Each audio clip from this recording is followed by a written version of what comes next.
Master Grade Strike Rouge Ootori. Hey, what's up again, everybody? It's Robert 184, 2Rs2Bs, GundamReviews.net, and as you can see, the Master Grade Strike Gundam here version remaster, you know that they tend to come in pairs, as siblings often do, and now it's time to take a look at the 2.0 equivalent of his sister's suit, the Strike Rouge, now with a new Big Bird backpack. September 2013 release.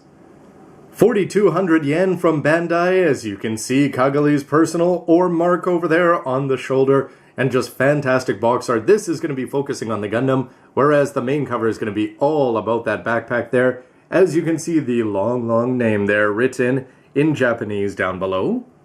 And don't forget you can get this kit and so much more, Gunpla and more from HobbyLink Japan, and there's a direct link down below. The Strike Rouge has an interesting model history as it sort of punches above its weight in terms of releases when you consider how much screen time it's actually had.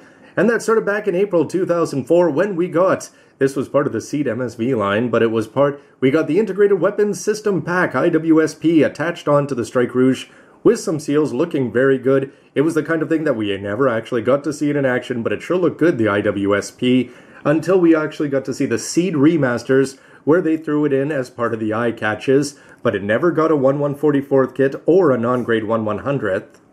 But with the regular master grade of the Ale Strike coming out at the end of Seed in October of 2003, well, it wasn't too long as we got to see the Freedom come out in July of 2004, and not long after the high grade.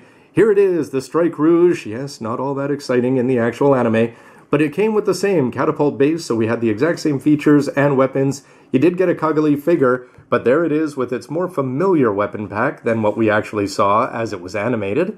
But the biggest shocker when you think about it is if you look at the perfect grade line, the who's who in terms of sales and popularity. Red Frame, is that a bit of a surprise being in there? But from First Gundam, Universal Century, Zeta, Wing Custom, we've got the Mark II and in its two colors, and the GPO1 brothers, and then of course we had the Strike. Very popular. This came out in November of 04. And what do we get after that? Well, besides the fact we had to wait for the Sky Grasper, is the Strike Rouge. Yes, does it deserve to have a perfect grade when the new Gundam doesn't? You can imagine that Cagalli definitely doesn't as well. However, that's the power of recolors, as Transformers, the Seekers, and the Zakus have known for years. But between the IWSP and the Ale Pack, well, it's time to switch it up again. As you can see, from Gundam Seed Destiny, it's time to get the Ootori. We've already got enough striker packs out there, but this one seems to be looking pretty sharp. First of all, the Gundam's going to be the same, except get rid of the tricolors, turn the white into pink. You can see some very pink down there for the feet and the abs, but it's this backpack that's going to be capturing most of the attention, as you can see it there. Big missiles, big guns underneath, a big sword strapped onto the back, and how about this? You can actually take it off and make the Ootori go fly around independently and attach itself onto Cagalli when she's yelling her pacifist stuff on the battlefield. And then it's time to take a look at the armaments and the gimmicks. So you've got these, the joints it's going to attach on as it actually flies in and docks. Here you've got the massive sword just looking fantastic. Anti-ship, anti-freedom, call it what you will. Here's the main weapons laid out there, including armored Schneider hot dogs down there. And if you were impressed with the Master Grade Remaster, well, you'll probably be impressed with this, as you've got the joints are going to be moving very well for the hips, the shoulders, and down there for the waist, and the knees are going to look great. But how about this? If you want, the railguns are going to be looking good anytime they come onto the hips. For a Gundam, it's always going to be exciting. And they've got tons of marking seals and missiles up there. Again, it reminds me of a Macross kit. Yellow lines on there, that's going to be worth checking out. As you can see, Cagalli's lion mark over there, lots of little seals, and you can forget about her brother, but instead we're actually going to have her standing and seated in the cockpit as she launches into speechly action. To the other side of the box, where we get some concept illustrations, looking good there, very refined, and just a generally tight line art over there, looking pretty sharp. And here we get to see the whole GATX series with the Duel and the Buster and the Strike. As you'd expect, Strike Rouge, throw it in there. Then you've got the 200 for the Blitz and the 300 for the Aegis. But this one, I'm just very impressed with the Orb logo being on something used in the war like this.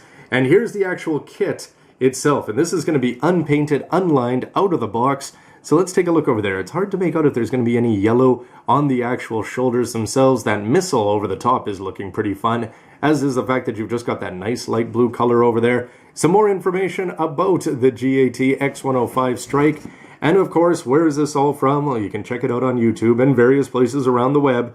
Talking about 2004's Gundam Seed Destiny, which is also getting retold in comic form for the umpteenth time with some pretty nice art over there. But the Strike Rouge definitely seems to have gotten an upgrade. So how did it fare in the anime? Well, from what little I've seen, not that well. From the opening, it looked pretty cool. They added it around, what, episode 13, 14? Song change, well, all of a sudden you're going to have the main character, Kira Yamato, and his sister, as they had their freedom and the Strike Rouge side by side, looking great. And I think it was in episode 23 when it made its proper debut, launching, looking good, and then scene after scene of it standing there where Kira and the Freedom did all the work, as did all the other ships in this crazy war that was going on. And what did she do? Well, of course, she didn't want to fight back against Orb when Orb was ordered by her husband, or pseudo-husband, to attack her. Yes, of course, it's very soap opera-y. But in the end, I was very unimpressed that after watching an episode and expecting to see the Ootori pack, it looked good for those few seconds where it was just sort of floating there behind Freedom.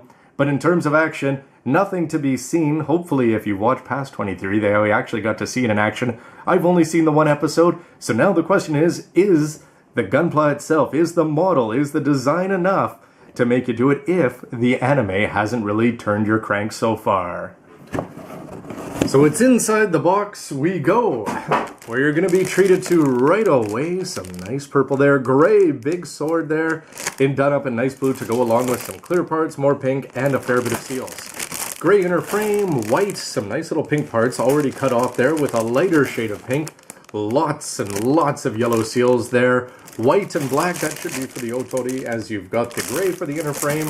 A nice looking base, and of course, they're reminding you about the high grade All Gundam project. Yes, I am there.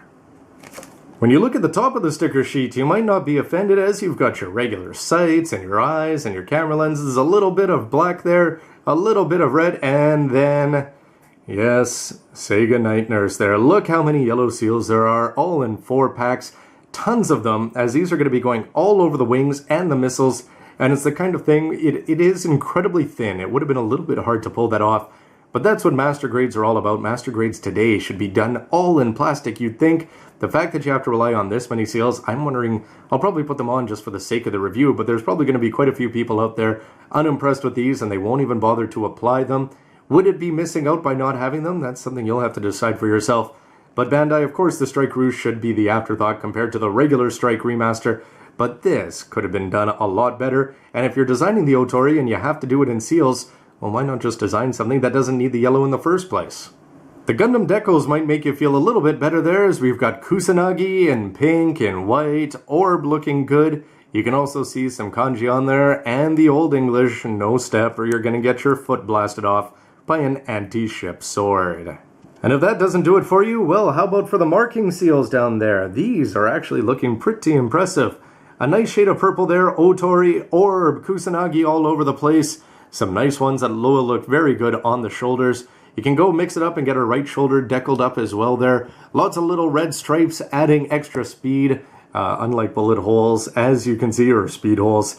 And then you've got a whole bunch of other little things that you can add on, including some more of the kanji there for the Ootori, looking very, very sharp. These may actually be worth applying, because if you've just got the regular pink body, it might come across as just being a little bit simple. We're all used to that with the tri-colored Gundams, but I think this one could use some more livening up, and I think that they've done a good job of helping you with this, and not so much with this. So that's going to wrap up my unbox, but don't forget to check out the next parts, where it's time for an in-depth look at the plates for the Ootori. They're looking pretty sharp over there in terms of the colors, and there are some changes on the regular plates, just getting all the right colors in all the right places. But there's going to be some controversial parts as well, so stick around to see that before the parts in the MS get all put together. Thanks for watching, everybody. Let me know what you think of this, the fact that they put it in the remaster. What do you think of Cagalli in general, the Strike Rouge, the old one, the new one, and the version remastered? Do we need another one? Do we need a PG Ootori? Anyway, I'd love to hear your thoughts by the end of this review. Thanks for watching. See ya. The woman at the cosmetics center said I could use some more rouge.